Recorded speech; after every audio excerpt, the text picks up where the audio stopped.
सस्यश्यामला मातरं वन्दे मातरं शुभ्रज्योत्स्ना पुलकितयामिनी पुल्लकुसुमित ध्रुवदलशोभिनी सुहासिनी सुमधुरभाषिणी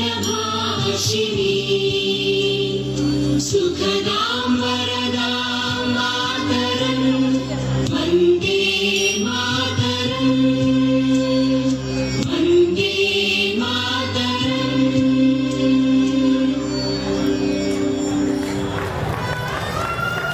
সকল দর্শকদের এবং 17 পল্লী কর্তৃপক্ষকে আবার একবার ধন্যবাদ জানিয়ে আমাদের নৃত্যানুষ্ঠান এখানেই শেষ করলাম। শুভরাত্রি, সকলে ভালো থাকবেন। নমস্কার।